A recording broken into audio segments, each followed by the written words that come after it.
Very good morning to all of you.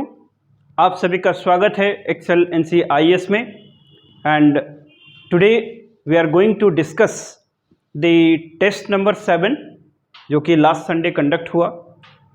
The basic objective of this test series programme and that every Sunday जो आपका test होता है कि so that you would understand that in every week through a piecemeal approach कि किस तरह से answer writing है। And answer writing is a very important component. हर एक बार हम हाईलाइट करते हैं कि दैट आप अपना समय निकालें। You should write the test unless and until you write then there is always the limitations कि आप पेपर कंप्लीट मे बी नहीं कर सकोगे। And at the same time if you are in the right spirit to the prepare for the civil service examination, the answer writing is that only way through which you can improve and through which you can learn the process, because it is the most challenging thing. At the same time that I would like to start the today's session with a very famous quotation given by the Woodrow Wilson. Woodrow Wilson बोलते हैं कि that he was basically the first comparativist. The comparativist जो कि अपने constitutions that is called there was a problem in the context of America and there ही से कि that through a comparative approach what is that through a comparative approach the comparative approach should be like to sharpen the knife rather the intention to kill. So same as the test series program helps you to sharp yourself, brush up yourself, just to crystallize the things and just put in a very elegant manner within the stipulated point of the time. आपका वही 2 घंटे का समय 3 घंटे का समय आपका destiny determine करेगा और आपको अपना बेस्ट परफॉर्म करना पड़ेगा. So for the best performance you have to defeat the inertia. You have to come out of the comfort zone unless and until you make the plan, and at the end of the day what is the gain? At the end of the day you would realize कि आपके सिर्फ plan ही बने. Okay, so this is the time that gear up yourself, कुछ substantive काम किया जाए, and every day under the guidance of this the excellency team we are taking up our effort that कि हर एक संडे आपका एक rigorous test है हो रहा है, and we have a plan that कि हर एक वीक आपको एटलीस्ट 100 क्वेश्चन मेंस टाइप के आपका तैयार किया जाए कि आपको डे बाय डे आप इंप्रूव करें. So let's discuss about the today session. And आज का जो सेशन है इसमें हमारे पास बेसिकली टेस्ट नंबर 10 तक हमारा मॉड्यूलर चलेगा. सो ये टोटल 10 क्वेश्चंस थे एंड जिसको 4 सेक्शंस में डिवाइड किया गया है, that is called history, geography, the public administration governance, and जो section D that is the essay. essay basically voluntarily यहाँ पर दिया जाता है कि that everyone must attempt the essay, because essay is the time and essay is a platform through which अपने आप hidden potential को explore कर सकते हैं. So what I say always for the JPSC civil services examination, what is that only key? It is the writing skill. In a different context you should be able and you shall be able just to dig out and just to explore, क्योंकि यहाँ पर ऐसा option नहीं है आपके पास कि that कि आप कुछ भी लिख सकते हैं, because always what I remind कि there is a limitations with the words. You have to write in a very what is called you can call enriched way, right? And that will come through your rigorous practice. So that is only mantra: read, revise and write. ठीक है. And the mains answer writing, and this mains program, it is the very core of this excellency IAS, and here you will just grow under the day by day through the writing practices and writing programs. So first of all कुछ questions हम लोग देख लेते हैं, and उस questions के बाद आज इसको हम लोग discuss करेंगे कि क्या basic components होने चाहिए. कि कुछ लोग बोल रहे थे कि that sir model answers मिलता है क्या. So what is this model answer? And हम लोग इतना कर रहे हैं कि so that there is something called the finality with respect to the answer writing. Answer writing is a process. Same question next level पे next test पे होगा, there would be the different style of answer writing.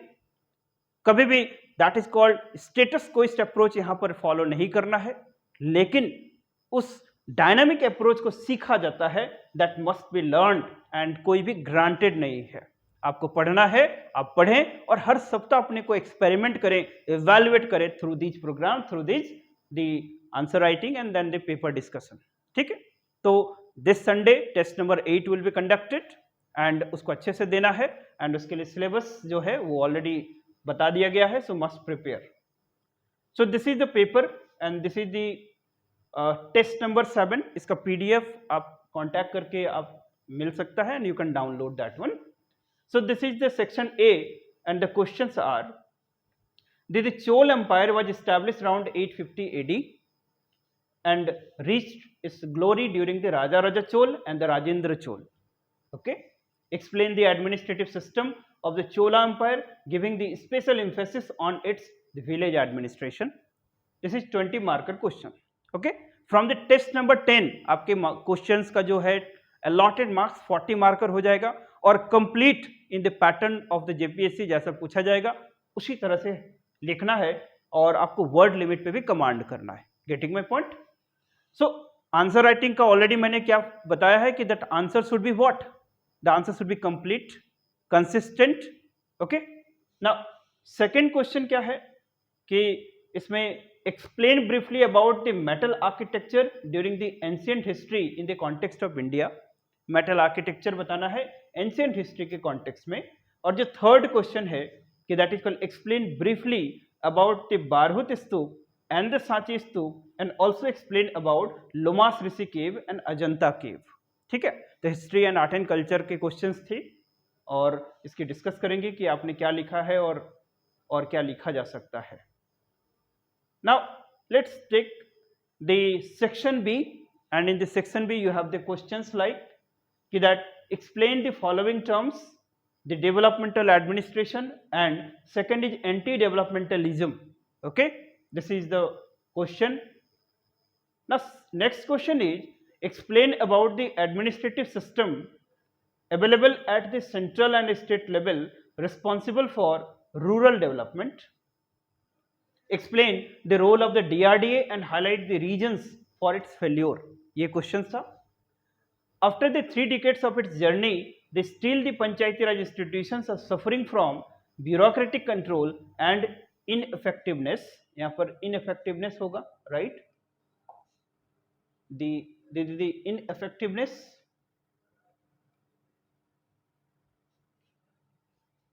Okay. यहाँ पर आप लोग ineffectiveness लिख लेंगे. Okay.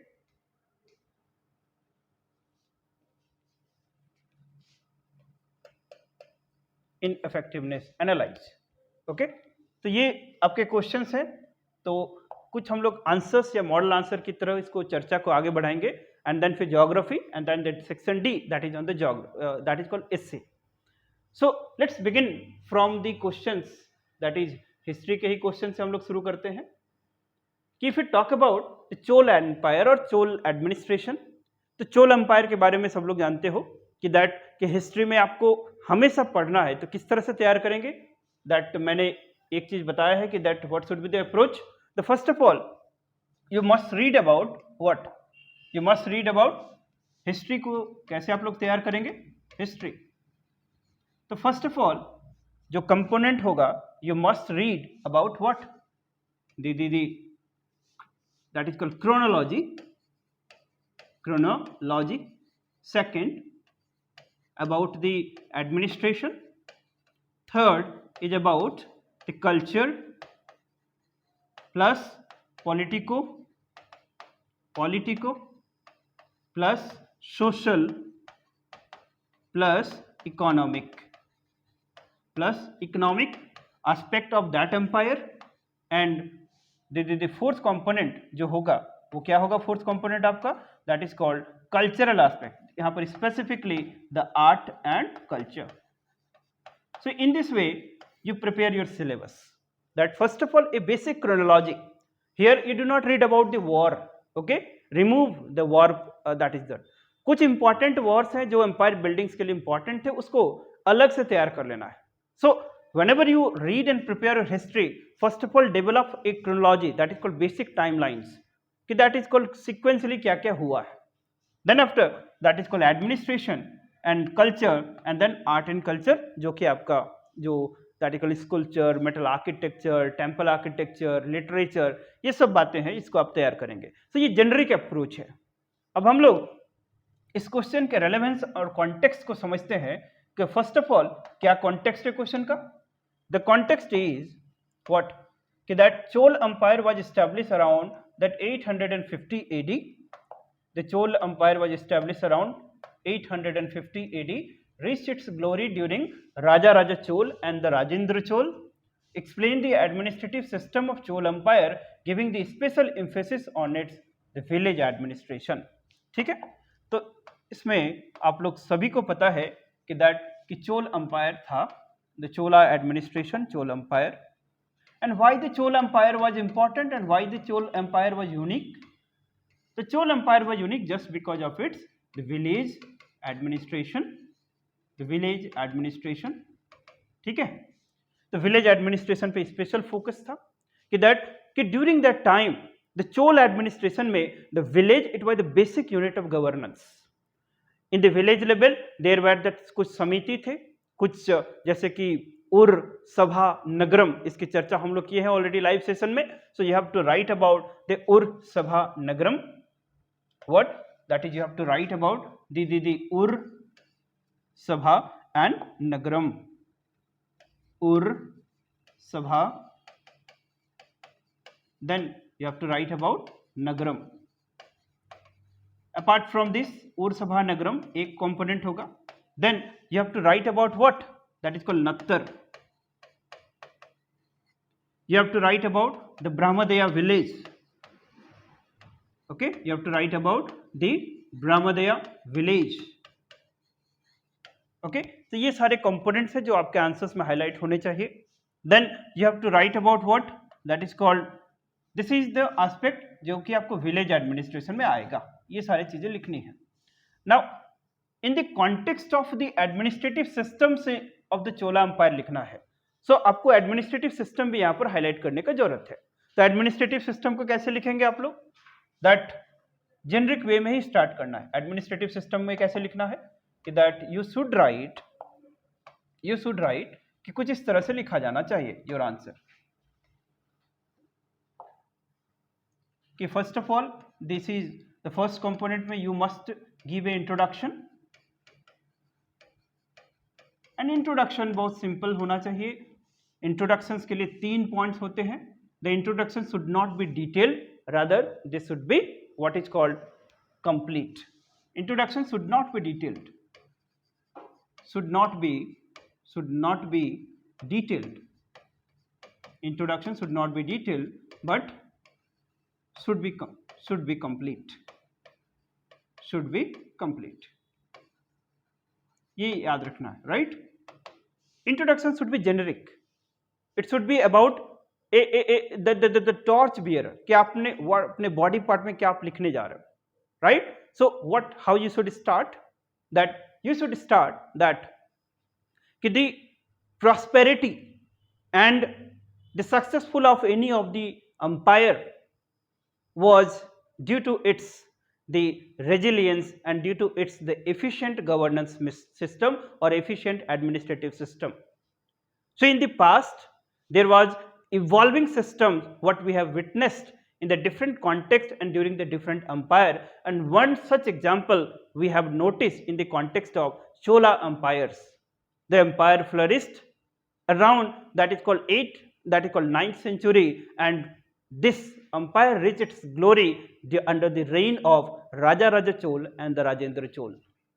The empire reached to its zenith not only in terms of its territorial extent, rather in terms of its the important and that efficient administrative system. This empire was unique because of its the village functioning, the functioning of the village unit as an institutions of the self government. There was the less interference of the central government with the village administration, the village unit of administration. The empire, the central government acts as a supervisory role, and that is called the what is called the village units act as an institutions of the self government through their own machinery. In this way you should write. At the same time, the extent of the empire reached its the glory due to its the very prominent and that strong navy. So it was the Chola empire and the navy, that is called naval administration it was hallmark to the success of the Chola empire. आप कुछ उसका territorial extent को लिख सकते हैं कि that how the under the Raja Raja Chola the upper part of the Sri Lanka comes under the influence and under the patronage of what that is called the Raja Raja Chol, and similarly when that he was succeeded by his son that is called Rajendra Chol, the islands in that Indian Oceans and Arab Sagar, or you can say Arab Sea, it comes under the what called reign of the Chol administration. So Chol empire that not only brought a political stability, rather a political extent as well as territorial extent. The empire reached from the extent of the empire can be witnessed, and the influence of the empire can be witnessed that to the southern banks of the Ganga and entire that is what called Indian Ocean islands. So इस तरह से आप लिखेंगे अपने introductions को। So फिर अपने body part में सारी चीज को हाईलाइट करेंगे ना, डायरेक्टली एडमिनिस्ट्रेटिव सिस्टम पे फोकस करना है। तो एडमिनिस्ट्रेटिव सिस्टम को किस स्ट्रक्चर में पुट इन करेंगे, तो इसको भी आप बॉडी पार्ट में जब आप लोग लिखेंगे आंसर को बॉडी, सो दिस ये इंट्रोडक्शन हो जाएगा, फिर बॉडी लिखेंगे आप लोग। सो बॉडी में क्या लिखना है कि that it was during the reign of the Raja Raja Chola and Rajendra Chola, specific mention किया है तो उसके कॉन्टेक्स्ट में लिखेंगे। So specifically during the reign of the Raja Raja Chola and Rajendra Chola the evolutions of the administrative system was taken place, and we can witness the efficient management, efficient functioning of the administrative system through the certain that is called the division of the powers and authority based on the principle of subsidiarity. क्या मैंने बोला कि that what is the principle of subsidiarity? यहाँ पर एक principle क्या बोला, the principle of subsidiarity. Principle of subsidiarity. Principle of subsidiarity क्या होता है, कोई जानता है प्रिंसिपल ऑफ सब्सिडियरिटी? यदि कोई जानता है तो कमेंट करके बताइए। What is the principle of subsidiarity? The principle of subsidiarity means होता है the right, powers, authority and responsibility should be allocated and should be assigned to the right positions. जैसे कुछ नेशनल इश्यूज होते हैं तो उनके लिए कौन अकाउंटेबल कॉम्पिटेंट होता है, नेशनल गवर्नमेंट। देयर आर कुछ स्टेट इश्यूज, प्रोविंशियल इश्यूज होते हैं जो रीजनल होते हैं, उनके लिए स्टेट गवर्नमेंट ज़्यादा एफिशिएंट है। लोकल इश्यूज हैं लाइक द पंचायत लेवल पे उनको एम्पावर किया जाता है, दैट इज कॉल्ड PRI, तो वहां पर अच्छे से वो मैनेज होगा, right. So the right functions, the right authority, right responsibility, right powers are allocated proportionally to the same position. इसको सिंपल वर्ड में ऐसे बोलेंगे कि अथॉरिटी एंड पावर जिस जगह चाहिए उसको उसी प्रोपोर्शनेट अथॉरिटी एंड पावर को एलोकेट किया जाए। This principle is called principle of subsidiarity. So in the Chola Empire you can witness the principle of subsidiarity, and on the basis of the principle of subsidiarity the entire administrative system had been evolved. This administrative system is evolved through that is called central government, then the state government, then that is called local government. आप लोग थोड़ा सा इसको उसके terms में लिखेंगे, और जो लोग नहीं समझ पा रहे हैं, हमारा लाइव सेशन जो ऑलरेडी हुआ है administrative systems of the different empires, जिसमें हम लोग एंशिएंट हिस्ट्री में हमने क्या है मौर्यन एम्पायर कवर किया हुआ है ऑलरेडी, देन हमने कुषाण कवर किया हुआ है, चोलास कवर किया हुआ है, आप उसको देखें, हर्षवर्धन कवर किया हुआ है, तो आप लोग वहां पर देख के समझ सकते हैं कि how particularly in the context of this Chola empire क्या बोला जाता था, दैट इज कॉल्ड नाडु, वला नाडु, इस तरह से डिफाइन किया जाता था। नाउ जब हम लोग इस तरह से जेनरिक स्टेटमेंट लिखेंगे, आपका ये क्वेश्चन कितने मार्क्स का है इसको भी ध्यान रखना है कि दैट इज 20 मार्क्स, है ना। Total marks allocated for this question is 20. So what you have to write? You have to write around the 400 to 500 words. Okay? जब टेस्ट नंबर 10 के बाद आपके 40 मार्क हो जाएगा तो आपका वर्ड लिमिट थोड़ा और इंक्रीज होगा, अराउंड 800 to 900 वर्ड्स इसमें लिखना है। तो अराउंड 400 to 500 वर्ड्स, इसका मतलब ऑन एन एवरेज आपको 4 to 5 पेजेज लिखने हैं, ठीक। तो इंट्रोडक्शन आपका 1 पेज के अराउंड होगा, 2 से 2.5 पेज आप लोग बॉडी लिखेंगे, और इस बॉडी में फिर लोकल एडमिनिस्ट्रेशन जो आपका स्पेशल फोकस है ऑन द विलेज एडमिनिस्ट्रेशन, फिर विलेज एडमिनिस्ट्रेशन को अराउंड विलेज एडमिनिस्ट्रेशन को एक्सप्लेन करेंगे। तो विलेज एडमिनिस्ट्रेशन ऑलरेडी बता दिया मैंने कि that is divided into what, that is called ऊर, सभा, नगरम, ब्राह्मदीय विलेज, नत्तर, है ना। जो कि ब्राह्मदीय विलेज होता था उसका जो जुडिशियल यूनिट था उसको क्या बोलते थे, नत्तर, राइट। तो इस तरह से आप अपने आंसर्स को लिखेंगे, बॉडी में प्रेजेंट करेंगे। Then last part would be conclusion.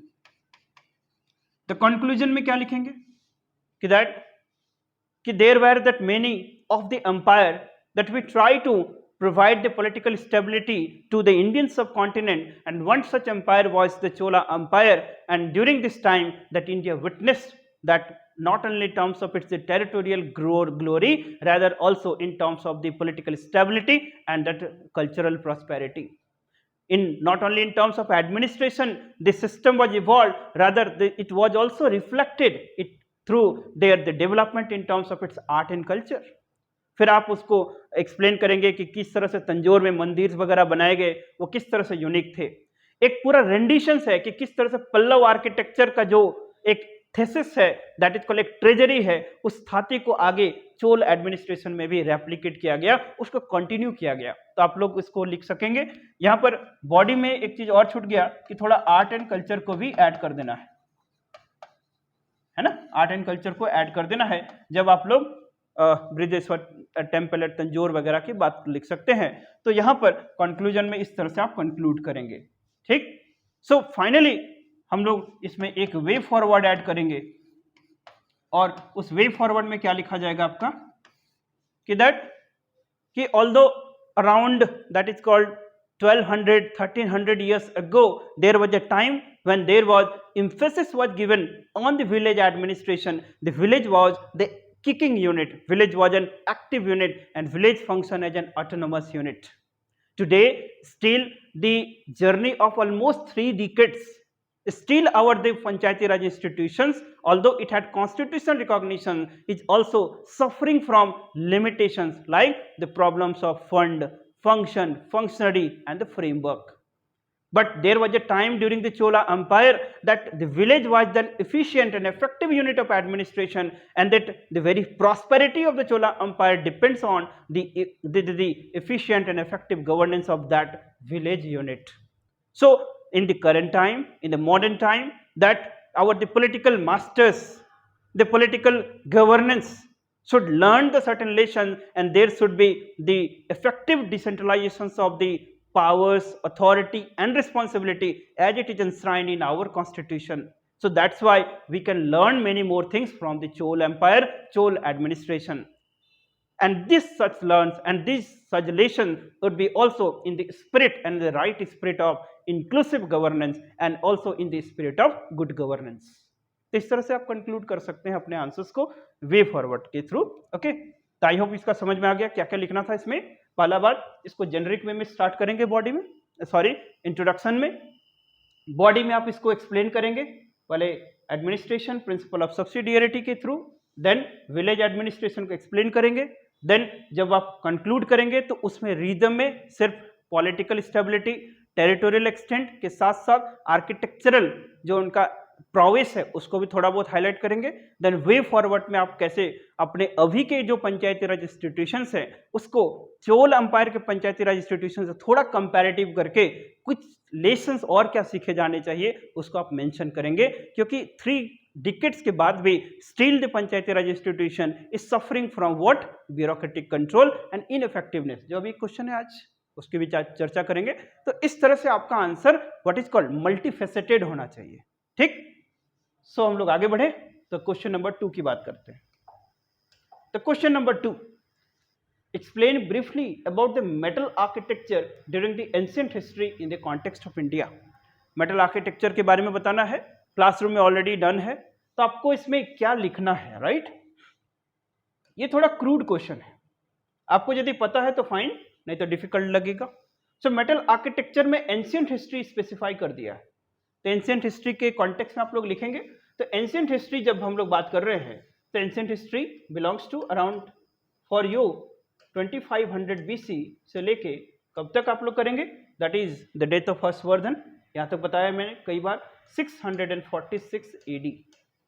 So during this entire period आपको सिर्फ एक लेंस में देखना है कि मेटल आर्किटेक्चर किस तरह से इवॉल्व हुआ, ठीक।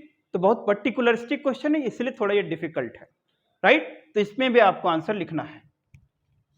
सो किस तरह से आंसर लिखेंगे, यू कैन राइट कि इसमें क्या क्या कंपोनेंट होगा। तो कंपोनेंट्स की बात करते हैं तो first of all this is what, nothing but Indus valley civilisations, and this is around Vardhan empire. So metal architecture की बात करते हैं अपन लोग। सो मेटल आर्किटेक्चर क्या क्या था पहला, that is called Indus valley civilisations के टाइम में you will get what, bronze culture, ठीक है। इंडस वैली सिविलाइजेशन के टाइम में क्या मिलेगा, द ब्रॉन्ज कल्चर। दूसरा component you can get that is called lost and wax techniques, lost and wax techniques, ठीक, इसको आप लोग लिखेंगे। देन फिर उसमें द डांसिंग गर्ल्स है ना, that you can write the different types of that is called dancing girls मिला है वहां पर, द चेरियट्स मिले हैं, वो सब आप मेटल आर्किटेक्चर में पुट करेंगे। देन फिर फास्ट फॉरवर्ड यहां से आप आगे बढ़ेंगे, then you reach to the Mauryan empire. So क्या मौर्यन एम्पायर के समय में मेटल आर्किटेक्चर था, सो उसकी चर्चा करना है आपको। देन मेटल मुगल मौर्यन के बाद फिर आप कहां पहुंचेंगे, दैट इज कॉल्ड गुप्ता, ठीक। सो गुप्ता एम्पायर के टाइम में क्या मेटल आर्किटेक्चर था, उसके आप लोग को चर्चा करना है। Then in between the Kushan empire, ठीक, तो कुषाण एम्पायर उसमें मेटल आर्किटेक्चर की चर्चा करनी है कि ठीक, कि किस तरह से ये जो Gandhara school and Mathura school ये इंस्पायर करता है ना, कि metal statue of the Buddhas वगैरह को डेवलप करने के लिए, राइट। वो काफी चर्चा में डिटेल है आर्ट एंड कल्चर के नोट्स में। जो लोग आप लोग नहीं पढ़े हैं they must go and read, classroom में काफी इसको अच्छे से डिक्टेट किया गया है। सो आपके कंटेंट क्या क्या होने चाहिए, ये सारे आपके कंटेंट होंगे। Then you have to write कि दैट कि this is the metal architecture, and इस मेटल में आप लोग साउथ इंडिया फिर जाएंगे तो साउथ इंडिया में कुछ इंपॉर्टेंट चीज जो कि you can refer here, that is called talanama technique, talanama technique, इसको आप लोग मेंशन करना है। Then what is called murti puja tradition, murti puja tradition, ठीक। तो murti puja tradition, talanama techniques, okay. तो ये सारी चीजें आपके कंटेंट होगा बॉडी पार्ट में, ठीक है। तो इसको लिखना है, लेकिन इसको आंसर कैसे लिखेंगे, इसका एक अप्रोच होगा। First of all you should write the introduction. ये मैं हमेशा बोलता हूं कि इंट्रोडक्शन आपका मिरर होता है कि आप बॉडी में क्या लिखने जा रहे हैं। सो इंट्रोडक्शन अच्छे से लिखना है, and for the introduction what you have to keep, you have to be right in a spirit that it should not be detailed, rather it should be complete, and it should be introductory, okay, that what actually are going to mirror in the body part. So how you should start, one of the generic way that you could write for this particular question is that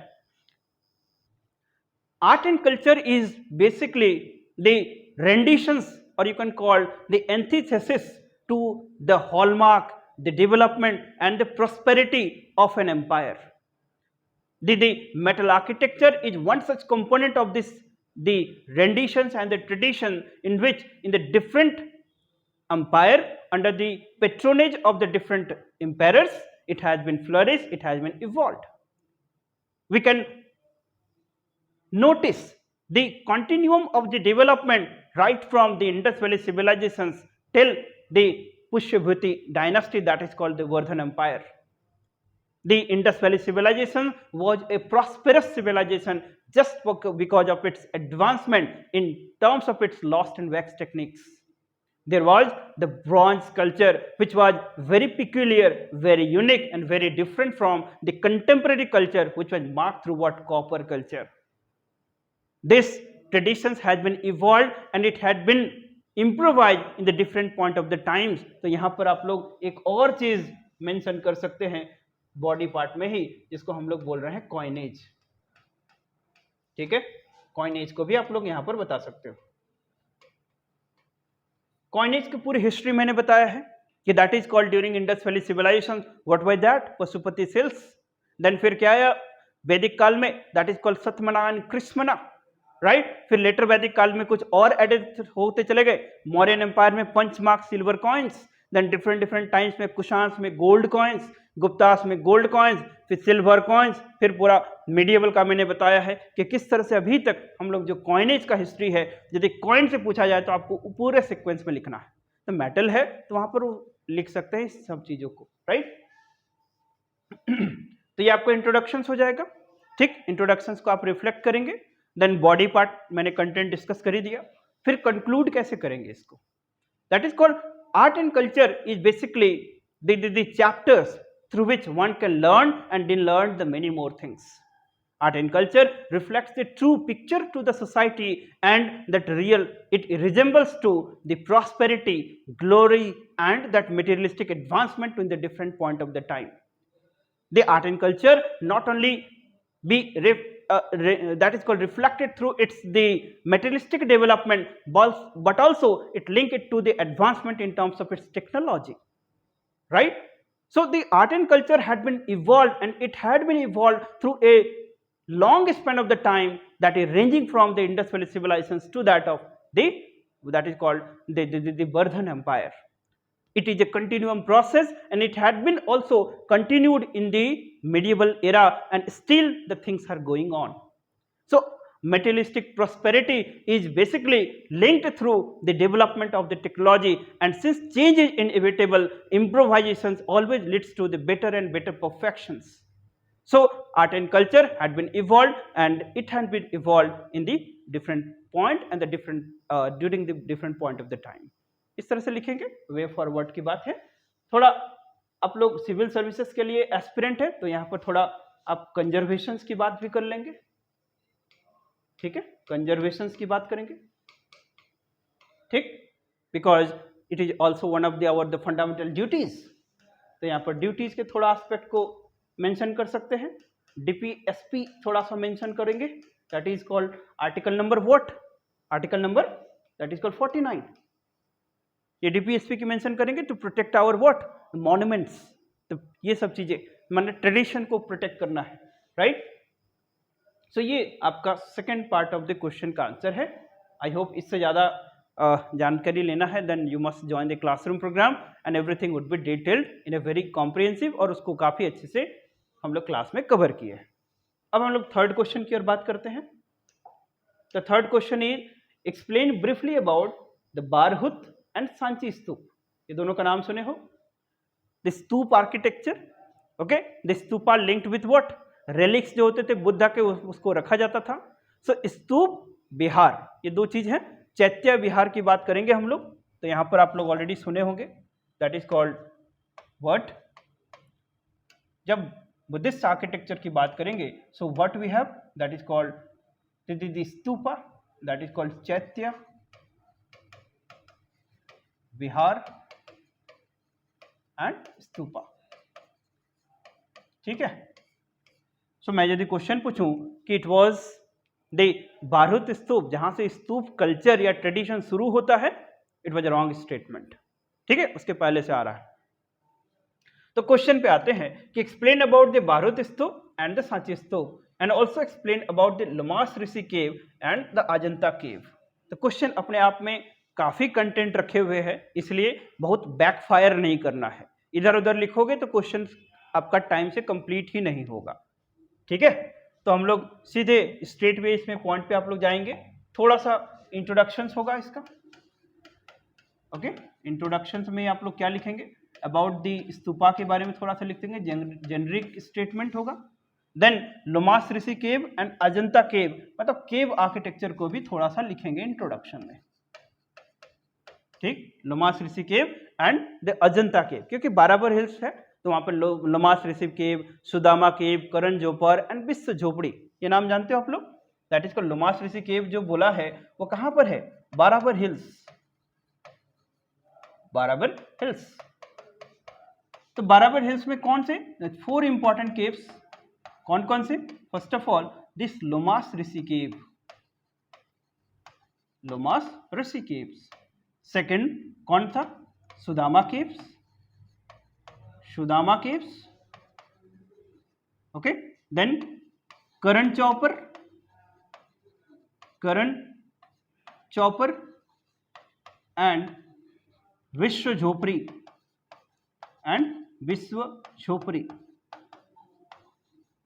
तो ये जो आपका लोमास ऋषि केव है, ये basically आगे चल के पूरा जो वुडन आर्किटेक्चर है, चैत्य शेप का आर्किटेक्चर, माने बो शेप्ड का जो आर्किटेक्चर है, इस तरह का हॉर्स, इस तरह का लोमास ऋषि केव, तो ये पूरे आगे चल के पूरे कल्चर को इम्पैक्ट करता है, इसलिए क्वेश्चन को इंटेंसली डाला गया।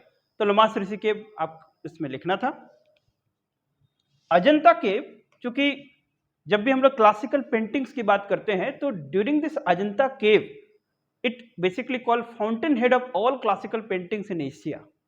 तो अजंता केव्स में जो पेंटिंग्स है, क्योंकि जब पेंटिंग्स की बात करेंगे हम लोग तो आप लोग को 3 बेसिकली पढ़ना है, मूरल्स, miniatures, mural, miniatures and frescoes, है ना, mural, miniatures and frescoes. So what is the difference between murals, miniatures and frescoes? आप कमेंट करके बताइए, राइट। सो बेसिकली अजंता केव का जो टाइम है उसमें ना जो पेंटिंग्स की बात करेंगे तो क्लासिकल पेंटिंग्स अपने you can call the prosperity अपने जेनिथ में था, इसलिए क्या बोलते हैं इसको कि that the painting found in that Ajanta cave is basically the fountain head of what the all classical paintings in Asia. तो इसमें ये रेलेवेंस है अजंता केव का। बारहुत स्तूप का क्या रेलेवेंस है बताओ। सो बारहुत स्तूप ये पहली बार था जब दोनों ही कहां पर है, बारहुत एंड सांची, मध्य प्रदेश, ठीक है। सो कौन पहले है, बारहुत, सांची बाद में है, तो ऑब्वियसली ये थोड़ा सा प्राइमोडियल होगा, ट्रेडिशनल होगा। इसमें बुद्ध को किस फॉर्म में दिखाया जाएगा, दैट इज कॉल्ड आइकॉन, ठीक। बुद्ध के सिंबल्स यूज किए जाएंगे, जैसे जातक स्टोरीज भी जो लिखा जाएगा, व्हाट इज कॉल्ड जातक स्टोरीज। जातक स्टोरीज क्या होता है बताओ, माने जातकस, तो जातक माने बुद्ध के प्रीवियस लाइफ से रिलेटेड जो भी टेलिंग्स था, जो कहानियां थी, उनका जो कंपाइलेशन है उसको जातक स्टोरीज बताया जाता है। बहुत सारे जातक स्टोरीज बोधिसत्व की बात करते हैं। बोधिसत्व ऐसे पर्सन्स होते थे जो कि अदर पीपल्स को हेल्प करते थे, किस लिए, ना to reach and to achieve the enlightenment, ठीक। तो बोधिसत्व की बात होती है। तो यहां पर आपको बेसिकली किन किन कॉन्टेक्स्ट में अपने चीजों को रिफ्लेक्ट कराना है आंसर का, कि you should keep in mind that whenever I से द बुद्धिज्म, सो बुद्धिज्म को कितने पार्ट्स में डिवाइड करेंगे, that is called Hinayana and the Mahayana. तो Hinayana it is the early school जहां पर बुद्ध के कैसे इमेज होते थे, that is called iconic image. Buddha was not, that is called represented through the human forms, लेकिन Mahayana schools basically human forms की बात करता है ना, human forms. The Hinayana school that is Hinayana, Hinayana school basically किसकी बात करेगा, that is it is the Buddha only who could achieve the enlightenment, ठीक है, माने बुद्ध जो है only can achieve the enlightenment, but in the Mahayana school that everyone can achieve the enlightenment, but bodhisattvas were the means that who helped the humanity to achieve the enlightenment. So here you will talk about, that is called bodhisattva. Here we will talk about the bodhisattvas, that is called early school and this is the later school, ठीक है। So this Hinian schools were patronized by what, that is called Asoka, ठीक, Sunga rulers, ठीक। लेकिन जो Mahayana schools हैं और Satavahana rulers भी है, जब अजंता की बात करेंगे तो अजंता जो केव है ये बेसिकली 2 फेज में डेवलप हुआ है, कि early phase was patronised by the Satavahanas and Vakatakas rulers, okay. The early phase जो है that was early phase, it was basically patronised by Satavahanas and Vakatakas, right. तो सातवाहनास में इंपॉर्टेंट रूलर कौन था, किसी एक का नाम बता सकते हो। Founder was Simuk Satavahana, but most famous was Gautamiputra Satakarni, तो उसके बारे में आप बता सकते हैं। वकाटकास की बात कर सकते हैं गुप्तास के टाइम में। तो it was the early phase, Satavahanas and Vakatakas थे and they patronise, that is called Hinayana school. So in the Hinayana school Buddha को किस तरह से दिखाया जाता था? Through symbols. उसके डिफरेंट एपिसोडिक लाइफ जो है उसको सिंबॉलिक फॉर्म में दिखाया जाता था। जैसे जब बुद्ध जब घर छोड़ के जाते हैं तो उसको क्या बुलाया जाता है? महाविनिष्क्रमण। ठीक है, बुद्ध जब एनलाइटनमेंट को प्राप्त करते हैं तो उसको क्या बोलते हैं हम लोग? बताओ उसको। That is called, you can call. So these things are basically part of the Hinayana school, और वहां पर सिंबॉलिक होते थे। बट लेटर की बात करेंगे तो later it was basically Mahayana. Now Buddha was depicted in the human forms. Human form. अब मुझे ये बताओ कि ह्यूमन फॉर्म का जो पिक्चर है वो फर्स्ट टाइम किसके रेन में डेवलप हुआ है, कौन सी स्कूल्स में डेवलप हुआ है?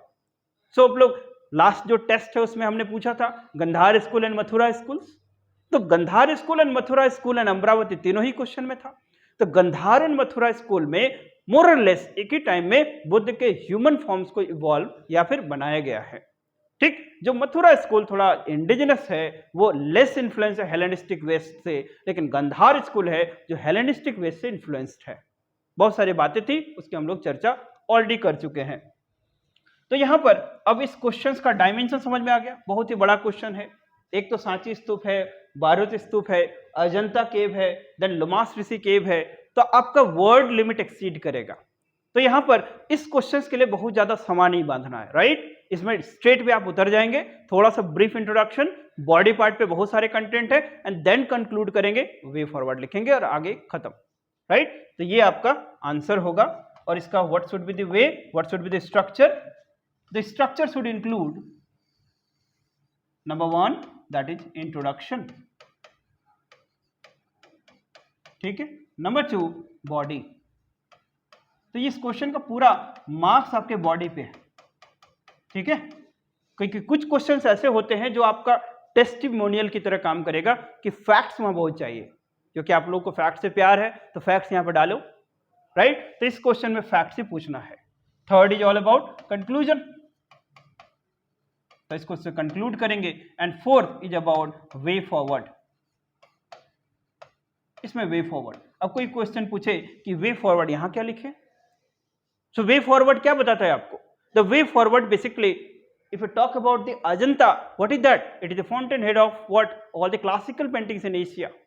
So that's why we should strive to achieve the what is called zenith, and at the same time we have the national monuments, we have the national reserve.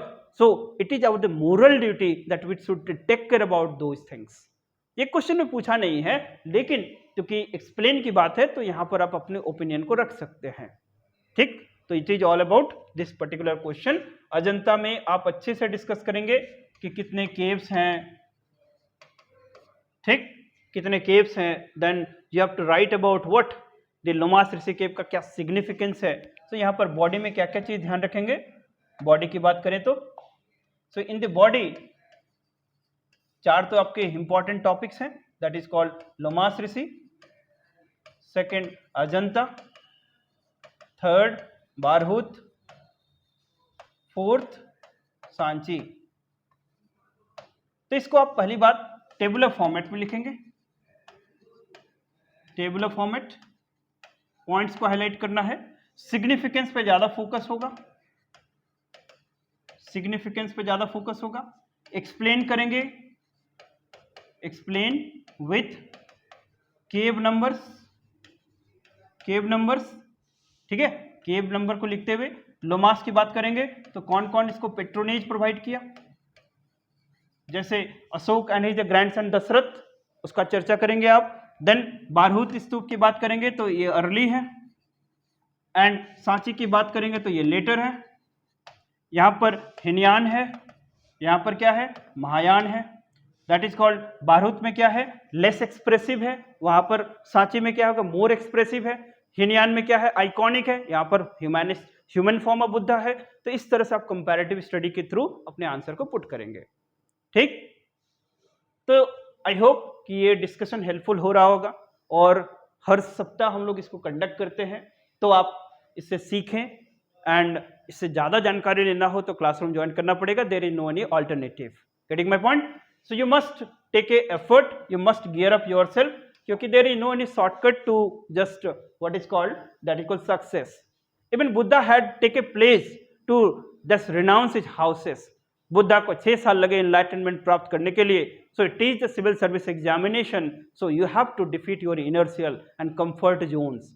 You have to come out of your the comfort zone, because we people and under the tutelage of this Excellency IAS family, हमारे यहाँ बच्चे every day write the answers and हमारा 6:30 या 7 AM से long classes चलता है. So you must take a place, otherwise opportunity do not remain and remain static for any people.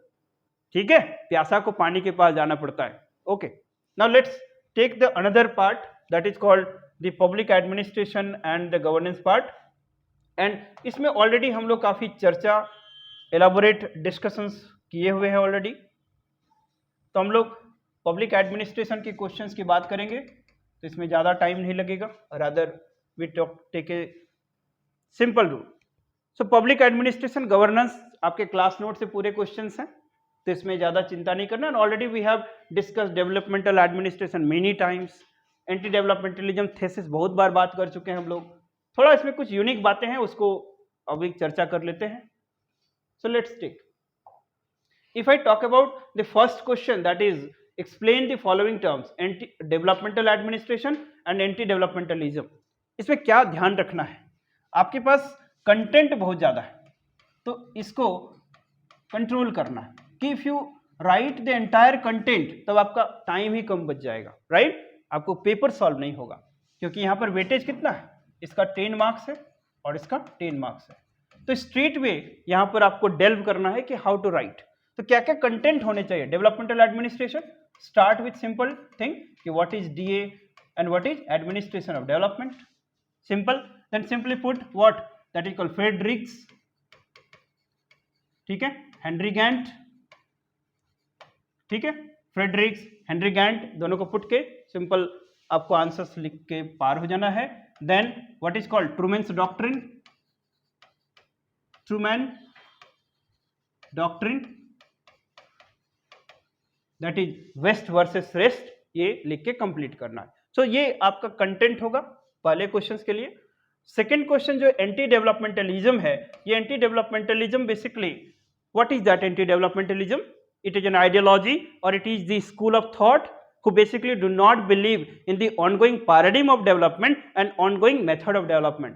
उसको एक टैग किया गया और उसको क्या बोलते हैं, एंटी डेवलपमेंटल स्कूल या anti डेवलपमेंटलिज्म. Okay, so what is this anti डेवलपमेंटलिज्म, इसकी चर्चा ऑलरेडी कर चुके हैं. एंड एंटी डेवलपमेंटलिज्म में कौन कौन से स्कूल्स आते हैं, like the fundamentalism, second that is called environmentalism. Third, the cosmopolitanism. That is called cosmopolitanism. ठीक है. Fourth, that is all about what? the fundamentalism है, environmentalism है, cosmopolitanism है. Then women empowerment.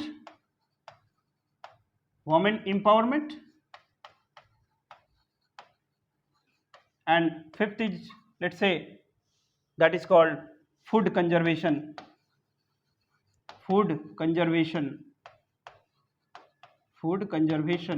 movement.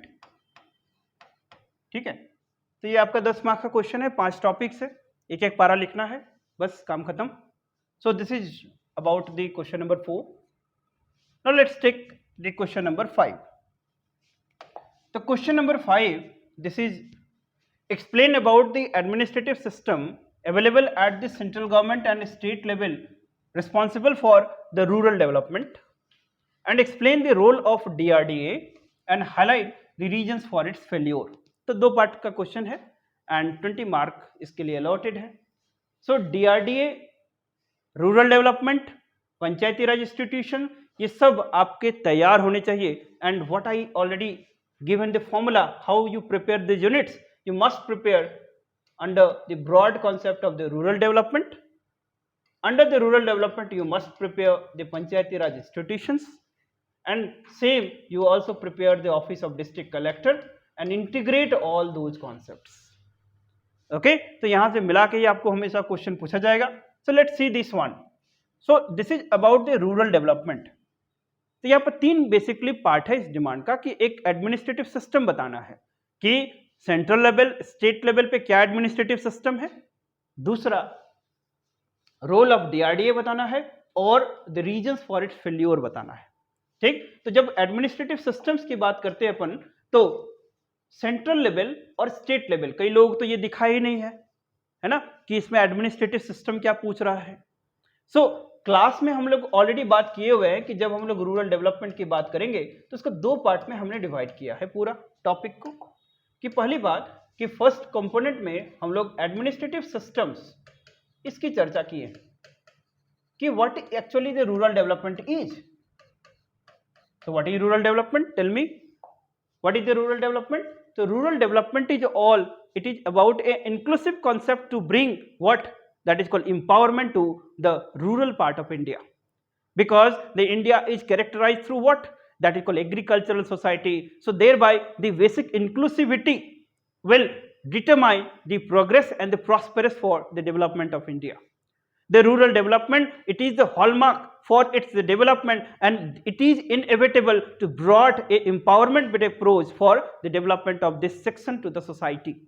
It requires administrative structure, at the same time it requires the democratic decentralization which will transform the representative democracy into a what that is called the participative democracy, grassroots democracy. So with this very ethos, the conceptions of the 73rd and 74th Constitutional Amendment Act was there, and which was in the realizations of the one of the Gandhian principle enshrined in the Article 40 under the directive principles of state policy. तो इस तरह से लिख सकते हैं, ये एक तरीका हो सकता है, आप इससे भी अच्छा लिखेंगे. But every time whenever I try conduct a session, what I'm trying to give you that what should the structure you should follow. Unless and until you follow the structure, trust me, you cannot complete the paper. ठीक है, अब कितनों भी होशियार बनेंगे, paper complete नहीं होगा, और पेपर कंप्लीट नहीं होता है, then you simply out of the race. You must keep in the mind. So you try to brush up yourself and try to crystallise the concept always. Now administrative system की बात कर रहे हैं हम लोग, तो under this administrative system what you have to do, you have to write the what is the system available at the central level. ठीक, so you have to write about the structure, then state level, then the district level, then block level, then you have to write at the village level. so ये पूरा structure है, इसको आपको highlight करना था. ठीक है, पंचायती राज इंस्टीट्यूशन हाईलाइट नहीं करना था, इसमें एडमिनिस्ट्रेटिव सिस्टम्स हाईलाइट करना था सिर्फ. ओके, तो सेकंड पार्ट क्या बताया मैंने इसको कि पीआरआई. सो पीआरआई का इंटायर इवोल्यूशंस डिफरेंट फेजेज में, कि हाउ 1959 से 65, 65 से 77, 92 ऑनवर्ड्स, ये पूरा जो चार्ट है आपका ऐसे लिखना था. ठीक है, स्टैग्नेशन, डिक्लाइन, फिर उस चीज को एक्सप्लेन करना था. देन ये पार्ट जो है इसको नहीं पूछा गया इस क्वेश्चन में, इस पार्ट का फोकस सिर्फ ये है. Right, so you have to write about the administrative structure only, तो ये लिखना था इसमें. दूसरा पार्ट है DRDA and reasons for its failure. ठीक है, तो डीआरडीए क्या था बताओ, डिस्ट्रिक्ट रूरल डेवलपमेंट अथॉरिटी ना. जब हम लोग historical evolutions of this system की बात कर रहे थे, तो एक क्रिएट किया गया था जब whenever the IRDP programme was started during 1980, integrated rural development programme.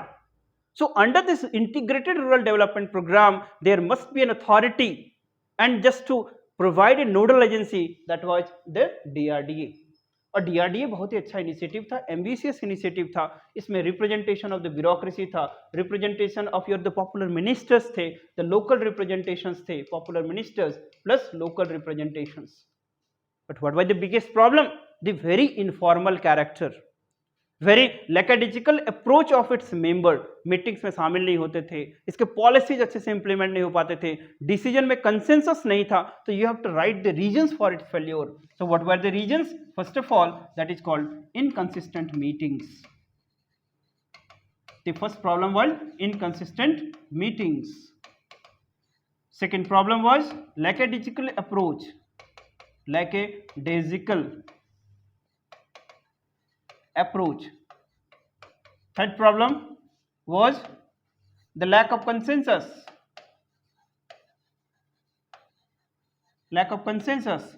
fourth problem, lack of representation, मतलब जब धीरे धीरे कैप्चरिंग हो गया, only the elite people represent to this organization, this institution, so lack of representation. Fifth, the problem of funding,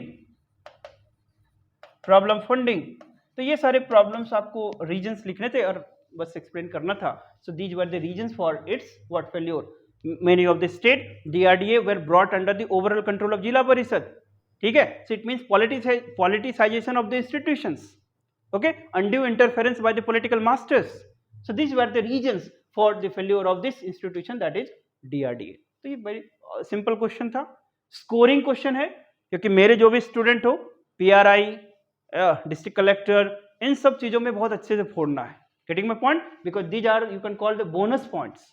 इसमें नहीं करा तो फिर आप जनरल परफॉर्मेंस करेंगे और लीड नहीं ले पाएंगे, right? So let's talk about the question number 6. What is the question number 6? After the 3 decades of its journey, still PRI is suffering from the bureaucratic control and that effectiveness analyze. Right? तो ये बहुत ही अच्छा question है, इसकी चर्चा अभी first question में भी किए थे. तो मेनली इसमें क्या आपको डिस्कस करना है कि 73rd constitutional amendment act 1992, that the Panchayati Raj institution become a reality. And उसके बाद अभी तक वी आर, अभी कहाँ हैं हम लोग? अराउंड 2023 में है. तो क्या अभी भी ब्यूरोक्रेटिक इंस्टीट्यूशंस इफेक्टिव इंस्टीट्यूशंस की तरह काम कर रहा है? क्या अभी जिस तरह से कंसेप्ट किया गया था कि as an institution of self government PRI काम कर रहा है? नहीं. तो आपको यहाँ प्रॉब्लम्स बताने होंगे, लिमिटेशंस बताना होगा. सो लिमिटेशंस क्या है बताओ? लिमिटेशंस तो याद हो गया होगा, दैट इज 4F, है ना? That is fund, functions, functionaries, fund, function, functionaries, and बाद में दैट इज कॉल्ड IIPA. क्या ऐड किया था? Framework. So there were the 4 problems of this institution: fund, function, functionary and the framework. तो ये content हुआ, लेकिन इसका जो रिप्रेजेंटेशन होगा एड हॉक वे में नहीं लिख देना है कि these are the limitations only. You should follow structure way. तो हमेशा मैं किस चीज पे बात करता हूं? Just there is a smart structure to write the answer. Why I say so? Because at the Gandhi say your means should be ethical. You should not be bother about your end, right? May time ये चांसेस है कि कभी questions आपके beyond चला जाए, तब भी आपको परफॉर्म करना है कि एक्सेप्टेबल लेवल का, and that will come through this structure way of the preparation. So इसको कैसे लिखेंगे? इसमें आप पहले नॉर्मल एंड जेनरिक स्टेटमेंट लिखेंगे कि that is called introduction. So how you start your introduction? That this is the very one of the ethos of the Indian Constitution and one of the cherished values of the Indian Constitution, what it is enshrined through a non-justiciable right, that is in Article 40 of the Indian Constitution, for the conceptions of the village republics, that state government should endow the such power and authority to the village, that is panchayat, that they should function as an institutions of the local self-government. So under the spirit that in the 1992, the 73rd constitutional amendment had been legislated. It had its journey, and with the aim to transform the representative democracy into a participative democracy and to realize the rural development through the instrumentality of the Panchayati Raj institution. But although this conception was very noble, but still after its journey from more than 3 decades, still suffering from the bureaucratic control, and what that bureaucratic control, and what is called, that is second term was that ineffectiveness. It was basically ineffectiveness. ठीक है? अब फिर इस तरह से मैं कई बार और भी बताया हूं कि कैसे इंट्रोडक्शन स्टार्ट करना है. तो ये आप लिखेंगे, मतलब एक पिक्चराइज कर दिया आपने कि बॉडी में आप क्या लिखने जा रहे हो. Then you enter into the body. Simple part, क्योंकि बॉडी पे ही तो आपको काम करना है. So बॉडी में आप लिखेंगे according to some study there are certain limitation. उसके पहले आप जर्नी ऑफ PRI जरूर दिखाएंगे यहाँ पर. ठीक है, जर्नी ऑफ PRI. बस 1 या 1.5 पेज में जर्नी ऑफ PRI लिख देना है कि that how that with the inceptions of the National Extension Service and the CDP, किस तरह से different committees बने, evaluations हुआ, किस तरह से पंचायती राज इंस्टीट्यूशन एक चेकर्ड हिस्ट्री में, that is called first of all it grow, then stagnation, then decline के फेज से गुजरता है, फिर कॉन्स्टिट्यूशनलाइजेशन का प्रोसेस शुरू होता है एंड देन 1992 में जाके ये रियलाइज होता है। ये सब बहुत ब्रीफली लिखना है। Second part of the question में क्या लिखेंगे? The problems, that is 4F। This is the second part of the question. Third part of the question में क्या लिखेंगे? द प्रॉब्लम्स तो हो गया, then what would be the solutions. So in the solutions you have to write, that is called fund का solution आप लिखेंगे कि दैट स्टेट फाइनेंस कमीशन तो बनाया गया, लेकिन साथ साथ जो लोकल इंस्टीट्यूशंस है उसके फंड के लिए कुछ let say that is called local funds बनाए जाने चाहिए। तो फंड्स में आप अपने पॉइंट्स रखेंगे। Then functions, that is called जो फंक्शंस है वो क्लियरली डिमार्केटेड नहीं है, so you have to do for what? Activity mapping. You have to talk about activity mapping. Then in terms of third problem that is called functionaries, that you have to define the line and staff agencies here, right? There shall be the cadre of officer who are duly accountable to the local institutions. At the same time, the problem of education, the problem of awareness, you have to just highlight here. Many of the officers even do not know what are their the problems, what are their responsibilities, what are their the roles.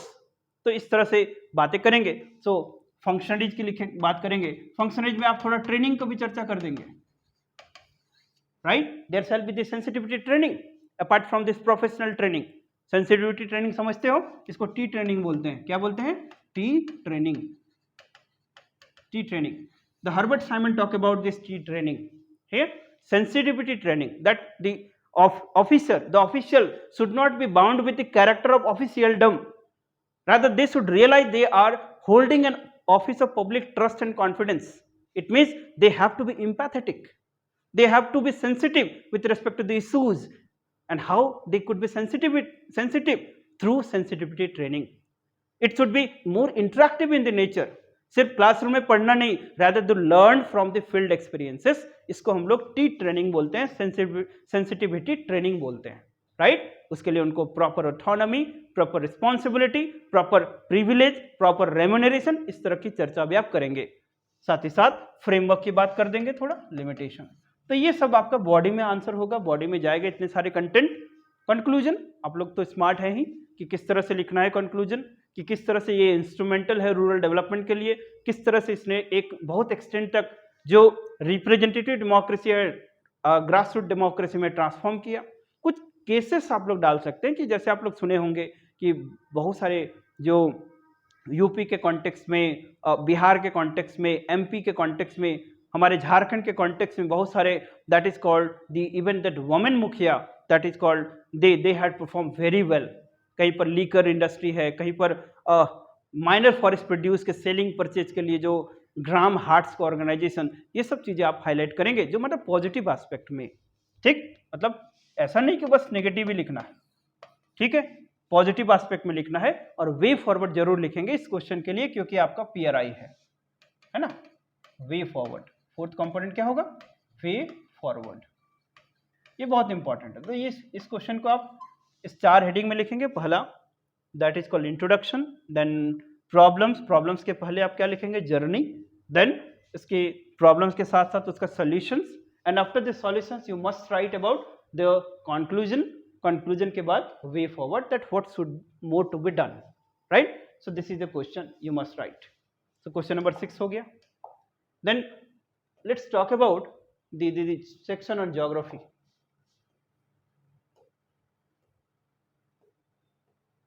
Okay,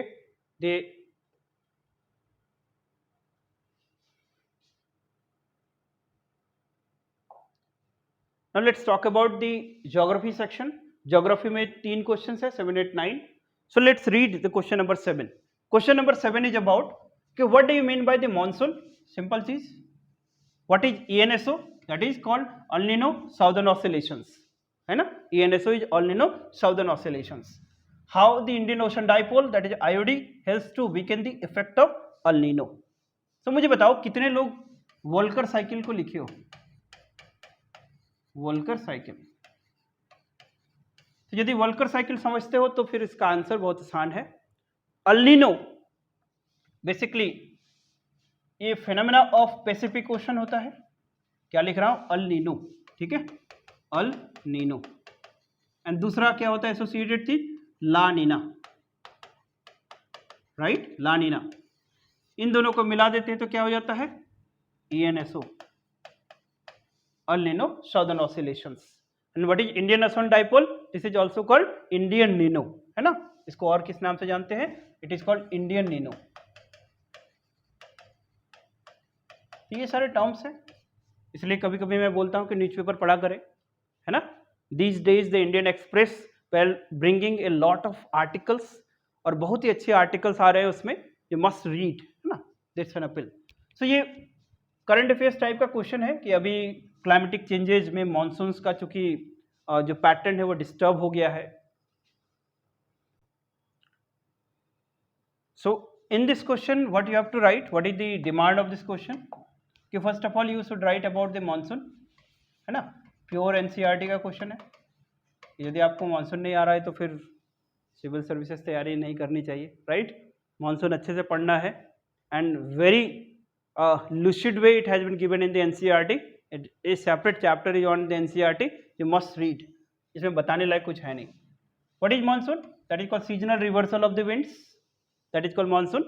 Then northwest, sorry, first of all summer season में southwest इसको लिखेंगे कि जैसे बात करें तो this is your the trade winds were coming, फिर आपको पता है कि जैसे ही वो इक्वेटर को क्रॉस करता है तो कोरियोलिस फोर्स लगेगा और ये इस तरह से मूव हो जाता है in the northern hemisphere, and direction इसका क्या हो जाता है, साउथ वेस्ट।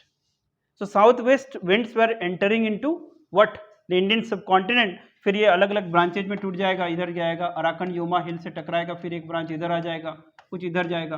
तो ये पूरा पैटर्न को लिखना है, because here it is ITCZ, यहाँ पर ITCZ है, और इधर क्या है, हाई प्रेशर जोन्स। तो हाई प्रेशर से लो प्रेशर की ओर जब विंड ब्लो करता है तो फिर इन बिटवीन जो आपके ओशन, जो इंडियन ओशंस हैं वहाँ पर मॉइस्चर कंटेन करेगा, और इस तरह से फिर रेनफॉल होता है। वो सब बातें आपको एक्सप्लेन करना है, ठीक। साउथ वेस्ट मानसून, फिर जब विंटर सीजन आ जाएगा तो यही के फिर वापस लौटेगा, तो इसको रिट्रीटिंग मानसून बोलते हैं। तो जब मानसून रिट्रीट करेगा तो इसका डायरेक्शन क्या हो गया, नॉर्थ ईस्ट डायरेक्शन। इसलिए विंटर मानसून को क्या बोलते हैं, रिट्रीटिंग मानसून या फिर नॉर्थ ईस्ट मानसून। तो फिर इसको एक्सप्लेन करेंगे कि ITCZ नीचे शिफ्ट होता है, फिर यहाँ पर जब शिफ्ट हो गया तो फिर इधर क्या हो गया, हाई प्रेशर जोन, है ना, दैट इज कॉल्ड, वो दैट इज सेंट्रल एशिया के आसपास, है ना, हाई प्रेशर जोन हो गया due to its that let's say winter season. And जहाँ पर ITCZ है वहाँ पर लो प्रेशर, इसलिए विंड का डायरेक्शन इधर चेंज हो गया। That's why with the shift of the sun there is a seasonal reversal, है ना। तो high to low, low to high explain करेंगे। So that is the literal meaning of monsoon. So monsoon को सिर्फ हम लोग क्लाइमेट के respect में ही नहीं बताना है, यहाँ पर एक फिजिकल बैरियर की तरह भी बताना है कि हाउ इट प्रोटेक्ट, ठीक है, from the cold winds from the Siberian regions, okay, कि क्यों नहीं उस चीज़ों को बताया, राइट। तो आप आई होप ENSO को एक्सप्लेन करेंगे, El Nino southern oscillation. El Nino Pacific oceans का फिनोमेना है, you must read the newspaper, otherwise you Google it and you must right. Southern oscillations associated terms हैं। Indian ocean dipole क्या है, Indian ocean dipole को बोला जाता है कि अल नीनो का सोल्यूशन है ना, अल नीनो का सोल्यूशन है। ये बेसिकली थोड़ा एक्सटेंड तक मॉनसून का जो बैड इम्पैक्ट है उसको ठीक करता है। तो इंडियन ओशन डाइपोल यदि डेवलप हो जाए सो पॉसिबली इंडिया में प्रेसिपिटेशन का जो थोड़ा बहुत डेफिसिट है वो कंपेंसेट होगा। तो that is called Indian ocean dipole. If you do not get it you must read, otherwise you contact the institute, क्योंकि यहाँ पर सब नोट्स ऑलरेडी आपको क्लास में कराया गया है, right. What do you mean by earthquake? Second question की बात करेंगे। What do you mean by earthquake? Explain various type of earthquake. Describe the earthquake prone areas in India. Suggest the mitigation measures. 4 part में questions है ना। आपके 20 marks का question है तो 5-5 मार्क्स का होगा। इसको अच्छे से लिखेंगे। क्या क्या लिखेंगे बताओ। You can write here. What is an earthquake? So earthquake is what? How you will define? ज़्यादा से ज़्यादा तक लोग क्या लिखें अर्थक्वेक में, इट इज सिंपल ट्रिमर, है ना, शेकिंग ऑफ अर्थ। ऐसे स्टेटमेंट नहीं लिखना है, you are not writing any school answer, right. वो सब लिखना है बट वो बॉडी में जाएगा। लेकिन you start with some very smart lines, good line, examiner को लगे हम मजा आ रहा है, right. So you should write, it is your copy, जो उसका इंटरेस्ट आपके कॉपी में लेके आएगा। एग्जामिनर इंटरेस्ट नहीं शो करेगा, राइट, तभी आप सही स्पिरिट में है। So what is an earthquake? Earthquake is what, मैं क्लास में क्या बताया हूं, it refers to a phenomena of what, elastic rebound of rocks. What is that? The elastic rebound of rocks, elastic rebound of rocks. This elastic rebound of the rocks is due to exceeding its seismic limit, or what is called elastic limit of the seismicity, and due to this elastic rebound of the rocks there is generation of the waves, that is transformation from potential energy to kinetic energy. You must start like this generic statement. After this a tremor had been generated and this wave has been traversed both internal the body, inside the body, in terms of the body wave, and it comes to the surface in terms of the what, surface waves. तो फिर body wave और surface wave में इसको describe करेंगे earthquake waves को। तो ये basically introduction है, यहाँ पर एक्सप्लेन नहीं करना है। What I always say, introduction must be introductory, it should not be detailed. ये आप हाईलाइटिंग होना चाहिए कि क्या आप लिखने जा रहे हो। फिर इसमें क्या लिखेंगे, earthquake brought a earthquake is a crisis or it always leads to the disaster, thereby which the government and at the same time that individuals should take up effort to reduce the vulnerability, and there shall be that administrative system, the response team at the exposure whenever the such indications should come in. There must be sophistication with respect to early warning system and the advancement with respect to technology, and at the very same time there must be awareness with respect to what steps should be taken at the crisis hour. तो इस तरह से आप introduction लिखेंगे। फिर body, फिर आप free हैं, बॉडी में आपके पास जो भी कंटेंट है बहुत अच्छे से लिखना है। You must draw the map, geography में सब लोग गलती करते हैं, मस्ट ड्रॉ द मैप, है ना। तो ये पहला पार्ट आप लोग लिखेंगे। फिर अर्थक्वेक क्या होता है, अर्थक्वेक के कॉज लिखेंगे। इस पार्ट में क्या लिखेंगे, what is earthquake plus earthquake के कॉज, ठीक है। Then second is types. Types में एनसीईआरटी में जो लिया हुआ है वो उसको आप अच्छे से लिख सकते हैं। How many types, that is called tectonic types, volcanic types, and एक लोग जो कॉज में सब लोग जो मिस किए हैं that is called radio activism. Radio what, activism. Radio activity is one of the cause for what, that is called plutonic types of earthquake. जो भी आपका क्रस्ट, मेंटल कोर से जो ओरिजिन होता है वह रेडियो एक्टिविज्म बहुत इंपॉर्टेंट कॉज है, और radio activity is one of the cause for earthquakes. So types में क्या क्या लिखेंगे बताओ, टाइप्स में क्या क्या होगा बताओ ना। टाइप्स की बात यदि करेंगे तो first of all the tectonic type, second volcanic type, third what, collapse, fourth collapse के बाद क्या होगा, एक्सप्लोजन, ठीक है, explosion. Fifth what, fifth is about mining, right, collapse इसी में आ गया, माइनिंग में ही। देन आरआईएस, रिजर्वायर इंड्यूस सिस्मिसिटी, है ना, जैसे कोयना डैम, है ना, जैसे मंगला डैम, जैसे टेहरी, ठीक है। कमेंट करके बताइए सारे डैम कहाँ कहाँ है। तो ये आप कहाँ लिखेंगे, द टाइप्स ऑफ अर्थक्वेक में, राइट। देन उसके बाद describe the earthquake prone areas in India. तो इसके लिए एक अर्थक्वेक मैप है, earthquake map that is called earthquake zonal map, ठीक है। इंडिया को किस तरह से जोन वाइज डिवाइड किया जाता है, तो zone 1 let's say Jammu Kashmir वगैरह, ठीक है, जो हाईएस्ट प्रोबेबिलिटी ऑफ अर्थक्वेक जहाँ पर होगा, जोन 1, जोन 2, जोन 3। तो टेबुलर फॉर्मेट को भी इसको एक्सप्लेन करेंगे। यदि नहीं मिल रहा है तो मिनिस्ट्री ऑफ अर्थ साइंस से जाके आप इसको डाउनलोड कर सकते हैं, वहाँ पर आपको मिल जाएगा रिपोर्ट में, ठीक है। कहाँ से, ministry of earth science, ministry of earth science इसका वेबसाइट है, वहाँ पर एनुअल रिपोर्ट में जाना, ये मिल जाएगा। फिर आप अर्थक्वेक में जाके खोजना है। Then last part of the question क्या है, सजेस्ट मिटिगेशन मेजर। तो डिजास्टर मैनेजमेंट आपका एक अलग चैप्टर ही है। तो डिजास्टर मैनेजमेंट का ऑब्जेक्टिव क्या है बताओ, डिजास्टर रिस्क रिडक्शन। तो यहाँ पर 2 प्रोटोकॉल्स हैं, कौन कौन सा, that is called Hugo and contact. So earthquake it is a disaster, और डिजास्टर मैनेजमेंट में सबसे इंपॉर्टेंट पॉइंट क्या है, the disaster risk reduction, okay. And कौन सा international convention disaster risk reduction की बात करता है, यू मस्ट गूगल और यू मस्ट एक्सप्लोर। इसके लिए 2 आप प्रोटोकॉल्स पढ़े होंगे, that is Hyogo protocol and second one Sendai. ये दोनों ही प्रोटोकॉल्स जापान में हुआ था and this talking about the disaster risk reduction. And what is this disaster risk reduction का मतलब, देखो क्राइसिस तो हमेशा रहेगा और क्राइसिस जब loss of life and property इसमें ट्रांसलेट होता है उसी को डिजास्टर बोलते हैं। तो what is disaster? Disaster can be an havoc, it could be an psychological thing, वो डिजास्टर है। तो डिजास्टर को रोका जा सकता है और ह्यूमन बींग्स क्या होते हैं, वल्नरेबल होता है। तो उसके लिए डिजास्टर रिस्क रिडक्शन माने कैपेसिटी बिल्डिंग पे हमेशा काम होता है। And there is a formula that is called H C Verma, है ना। Disaster risk reduction is H cross C by V. So there is an hazard, तो hazard which has always a potential to threat, that is called hazard. तो hazard तो होगा ही होगा। तो basically disaster वगैरह terms नहीं होना चाहिए, होने क्या चाहिए, क्राइसिस।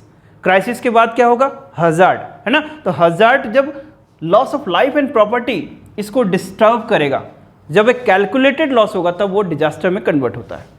तो उसको कैसे रिड्यूस कर सकते हैं, मिनिमाइज कर सकते हैं? तो सी रेफर्स टू कैपेसिटी। तो कैपेसिटी को इंक्रीज करना पड़ेगा, capacity of individual as well as system, दोनों का, है ना।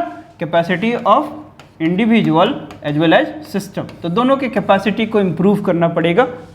And second part that is called vulnerability. तो वल्नरेबिलिटी को मिनिमाइज करना पड़ेगा। तो this is the way through which the disaster risk reduction को हासिल किया जाता है, राइट।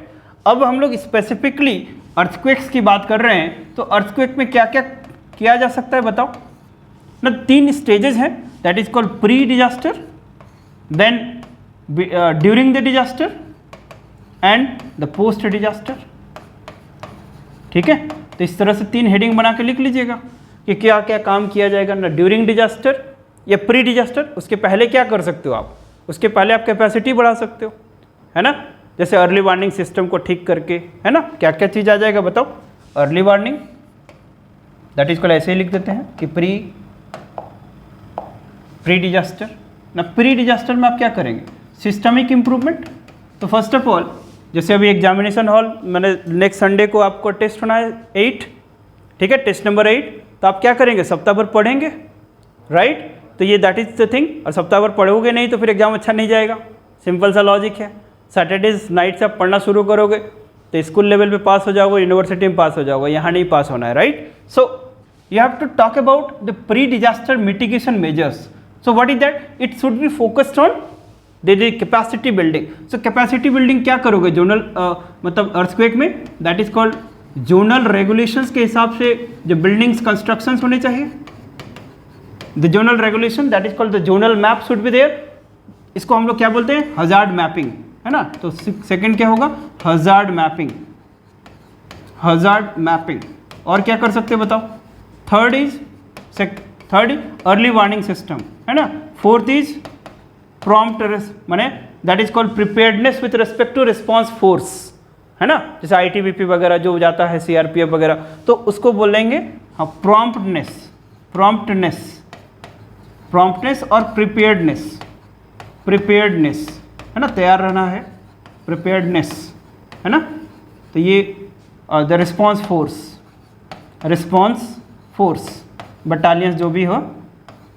देन एक और क्या कर सकते हैं प्री में, that is called what, zonal mapping. जो materials use for the constructions of the building, वो जोनल रेगुलेशन माने द बिल्डिंग्स एंड जो प्लानिंग हो वो बाय लॉज बेसिकली बनाए जाएं, और उसके लिए जो BIS स्टैंडर्ड अप्रूव्ड जो मटेरियल हो उन्हीं का यूज हो, ठीक है। इस तरह से जो कंस्ट्रक्शन ऑफ बिल्डिंग में क्या हो, ग्रीड पैटर्न्स के बनाए जाए, है ना। सो ग्रीड, तो इससे थोड़ा बिल्डिंग का रेजिलियंस और उसका राइचुअसनेस बढ़ेगा। तो ये प्री है ना, आप और लिख सकते हैं। उसके बाद अब डिजास्टर आ गया, तो क्या करोगे आप बताओ। तो during the disaster, so during the disaster सबसे इंपॉर्टेंट क्या होगा, द इमीडिएट फैसिलिटीज ना, रिहैब। उस समय क्या होगा, that is called rescue. Second evacuations, है ना, evacuation.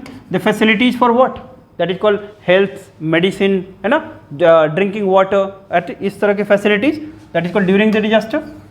Make arrangement for the basic necessities, that is called facility, like the medicines, like what, that is called what, उसको क्या बोलेंगे अपन लोग, health centres should be created, है ना, health centres. So makeshift centres should be created, makeshift centres, that is called health camps, health camp.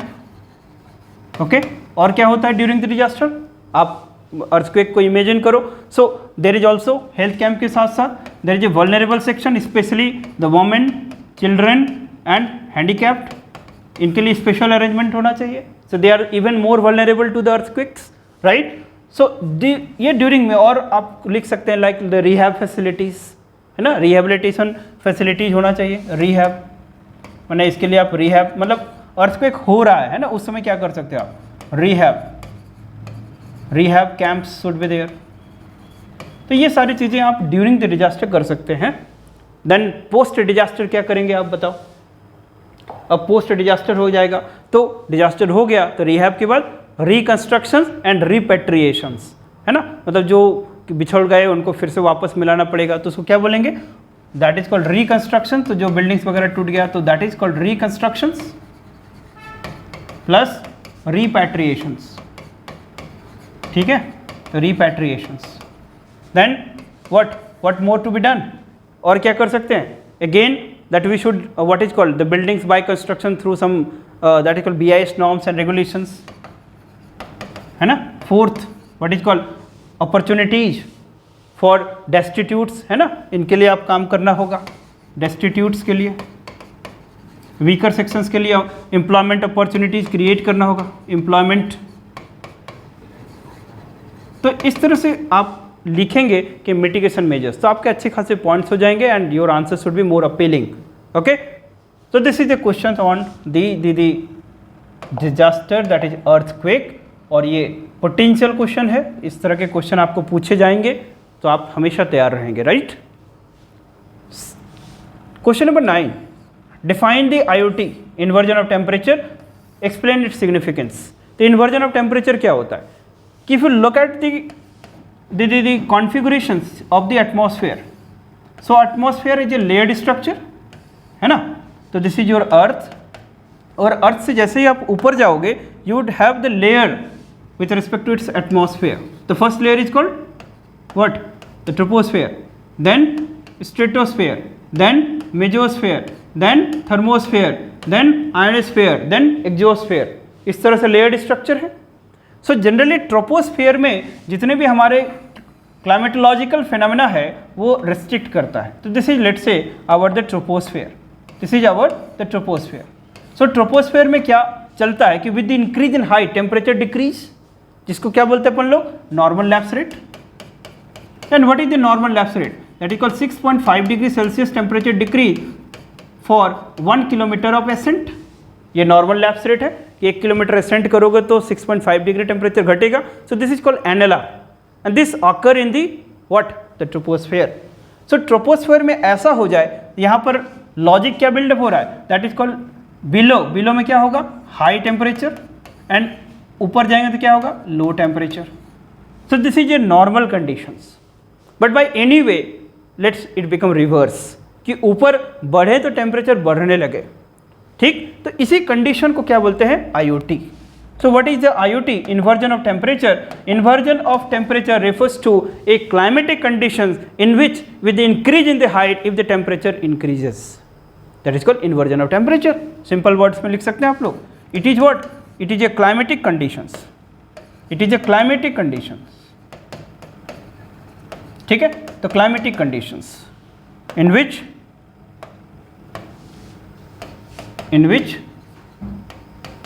with the increase in heights, where in the troposphere the temperature increases. So this condition is called what, inversion of temperature. How it occurs, so you should write the regions. So when it occurs, now during the long winter nights. तो long winter nights में क्या होगा बताओ. Let's say this is your earth, और चारों तरफ क्या है, एयर कवर. सो एयर कवर में कुछ क्लाउड्स होते हैं, कुछ पोलर स्ट्रेटोस्फेरिक क्लाउड्स होगा जो रिफ्लेक्ट करता है, जो इनकमिंग जो सन से जो रेज आता है उसको क्या बोलते हैं बताओ, इंसोलेशन। और जब अर्थ से वापस जाएगा तो उसको क्या बोलेंगे, टेरेस्टेरियल रेडिएशन। ठीक है, एक होता है हमारा इंसोलेशन और एक होता है हमारा टेरेस्टेरियल रेडिएशन। तो इंसोलेशन क्या होगा, शॉर्ट वेव वाले, शॉर्ट वेवलेंथ, और you can call short lambda, and terrestrial radiations का मतलब होगा लॉन्ग लैम्डा। तो जब वापस वेव जाता है तो एयर कवर उसको ट्रैप कर लेता है, फंस जाता है, और कुछ गैसेस होते हैं इन द एटमॉस्फेयर जो इसको रीट्रांसमिट करता है towards the earth, those are called greenhouse gases. तो ये वापस ट्रैप किया, रिटर्न किया, इसीलिए यहाँ पर ग्रीन हाउस इफेक्ट होगा, and due to greenhouse effect the average temperature will rise, this is called global warming. Very simple thing is there. Now long winter nights में ये जो होगा, लेट्स से कुछ क्लाउड्स, ये सब क्या होता है, मिसिंग होता है। तो व्हाट विल हैपन, जो टेरेस्ट्रियल रेडिएशन है सडनली स्पेस पे चला जाएगा, तो जो रिलेटिव टेम्परेचर है वो ज़्यादा लॉस हो गया आउटपुट साइड, फिर टेम्परेचर क्या होगा, डिक्लाइन हो जाएगा, कम हो जाएगा।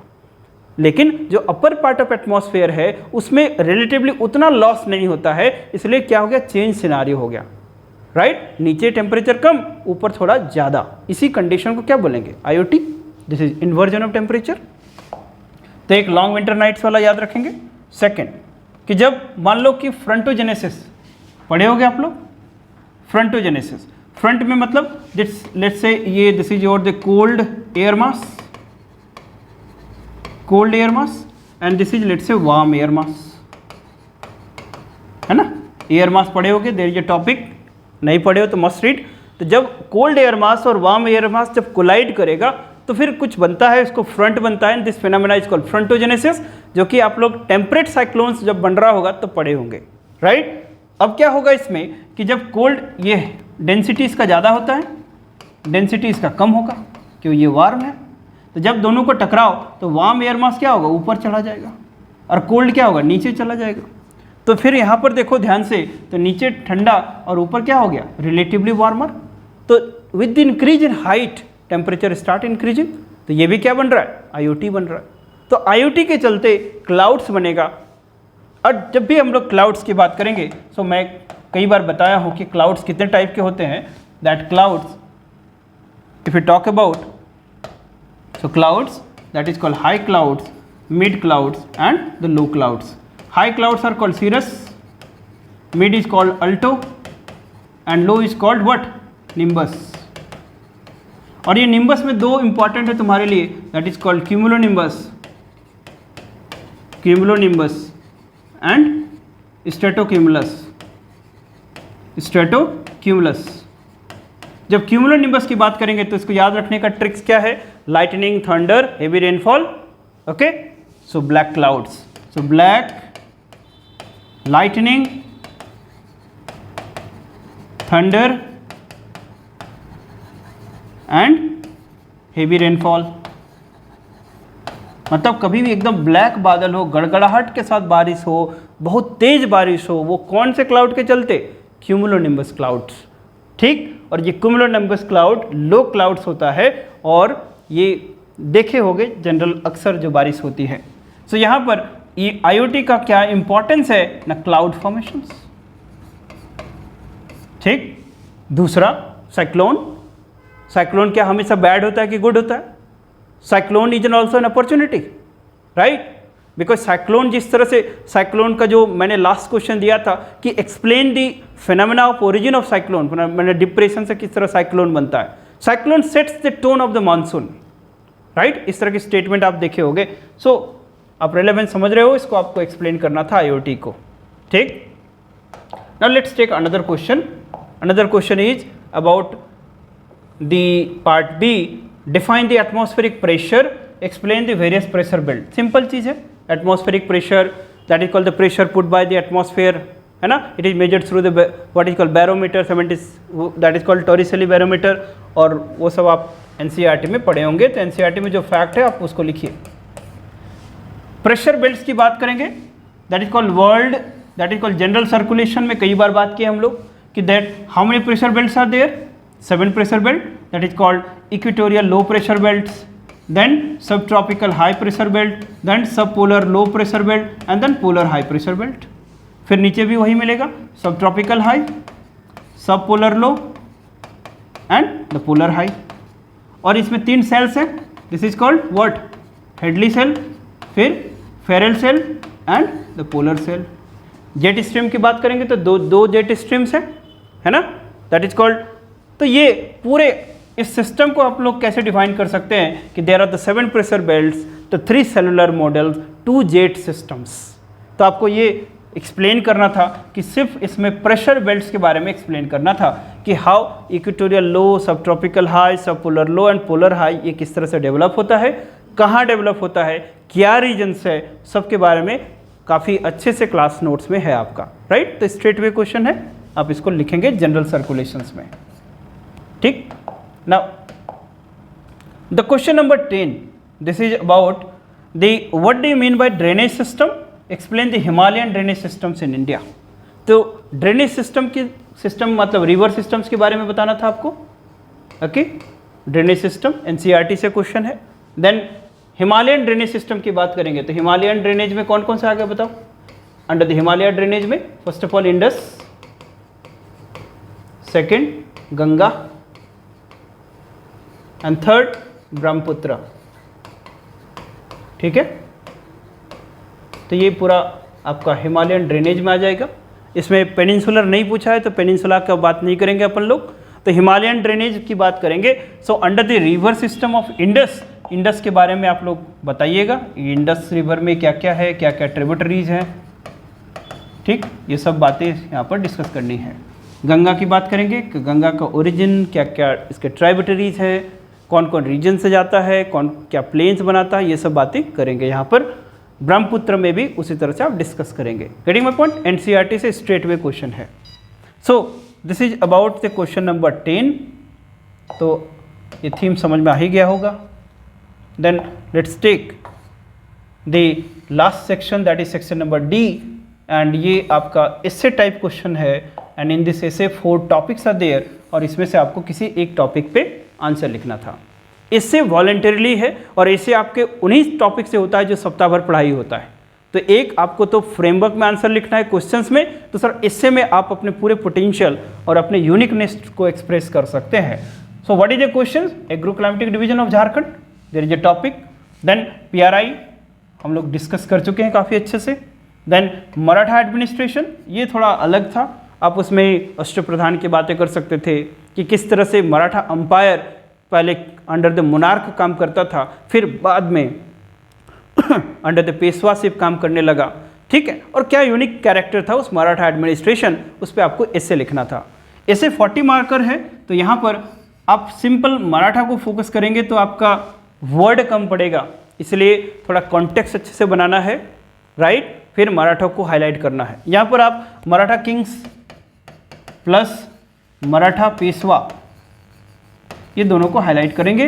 और then you have to write about administration, then Ashtapradhan, है ना, एडमिनिस्ट्रेशन माने अष्टप्रधान, ये बेसिकली कोर है, इसको आपको मिस नहीं करना है. सो इस एडमिनिस्ट्रेशन में क्या क्या रिफॉर्म्स किए गए थे अंडर द डिफरेंट पेशवा, उसको आप हाईलाइट करेंगे. So this is about the 3 parliamentary standing committee, इसमें आप PSC, estimate committee and committee on public undertakings, इसको स्पेशली हाईलाइट करेंगे. So these are the terms, these are the topics, and इसे के बारे में अप्रोच क्या होगा already we have discussed, right. So this is the paper, और ये संडे को हुआ. I hope this session must be, that is called eye opener, and it should B A guiding lecture to all of you.